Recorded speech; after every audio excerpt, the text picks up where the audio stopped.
시청자 여러분 안녕하십니까. 영재를 만드는 프로젝트 중에 싫으면 하지 말라, 할 때면 최선을 다하라 하는 것이 있습니다. 유대인은 아이들의 장래에 대해서 아무 환상도 갖지 않습니다. 가령 아이들에 대해서 커서 의사가 되어요 하는 식의 말은 하지 않습니다. 물론 학문을 하는 것, 공부를 하는 것은 장려하지만 그 목적은 의사가 되기 위해서가 아닙니다. 결코 학문 자체가 목적이고 수단이 아니기 때문이지요. 또 장래의 선택은 아이들 자신의 행복에 관계되는 것입니다. 부모인 우리에게는 관계가 없는 거지요. 이런 이유로 해서 공부 이외의 무슨 레슨이나 기능에 대해서는 하나도 강요하지 않습니다. 피아노든 바이올린이든 아이들이 자신이 배우고 싶다고 하면 배울 수 있게 해줍니다. 싫다고 하면 그뿐이죠. 요컨대 세상 없어도 이런 것은 배워야 한다고 생각하지 않죠. 우리가 아이들에게 말할 수 있는 말은 싫으면 할 필요가 없다. 다만 할 때면 힘껏 해라. 이런 말이죠. 아이들이 만일 스스로 선택하여 하고 싶다고 하면 그것을 위해서 후회 없는 노력을 하도록 충고를 해줘야 됩니다. 이것은 아이들이 하고 싶은 마음과 상관이 없이 부모가 멋대로 결정해서 배우게 하는 일과는 정반대 방식이지요. 레너드 번스타인은 러시아계의 유대인입니다. 웨스트 사이드 스토리의 영화 음악 같은 작곡도 한 유명한 미국 음악가입니다. 그의 아버지는 자기 아들이 꼭 피아노를 배우고 싶다고 간청했을 때 비로소 가까운 곳에 사는 여선생님께 가서 1시간에 $1 레슨을 받는데 동의를 합니다.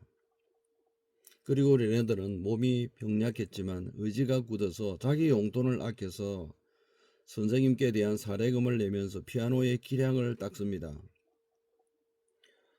다음 예도 흥미깊은 이야기인데요. 엘버트 아인슈타인은 7살 때부터 바이올린을 배우기 시작했습니다. 그러나 레슨 시간이 길고 엄격했기 때문에 배우기를 싫어하게 되어 1년 만에 그만두게 됩니다. 그러나 2년, 3년이 지나자 이번에는 그 자신이 어느 날 모차르트의 곡을 켜고 싶다고 생각하게 되지요. 그래서 다시 레슨을 받기 시작합니다. 그래서 일생 동안 바이올린을 사랑했다는 유명한 스토리가 있습니다. 이처럼 아이들의 의사를 존중해주면 아이들은 공부에서도 스스로 자기의 능력을 적극적으로 알아보려고 하는 이런 좋은 경향이 생겨나는 것입니다. 가령 어떤 유대인의 아이는 10세 때에 벌써 남을 능가하고 싶은 갈망을 가지게 되어서 교사도 풀 수 없는 어려운 문제를 생각해내어 가지고 선생님을 압도했습니다. 물론 이것은 지나치게 자기의 능력을 시험해보고 싶어서 하는 행동이기도 하지만 하여튼 이렇게 큰 유대인의 아이들은 부모의 희망을 받아들일 때도 자기 의사를 세우는 것을 잊지 않습니다. 그 좋은 예가 유명한 정신의학자 지그문드 프로이드이지요. 그는 17세에 빈대학에 입학해서 아버지의 희망을 따라 의학부에 들어갑니다. 그러나 어디까지나 개업의사가 되기를 거부하고는 13년 동안이나 연구실에 머무르면서 과학으로서의 의학의 연구에 몰두하게 되지요.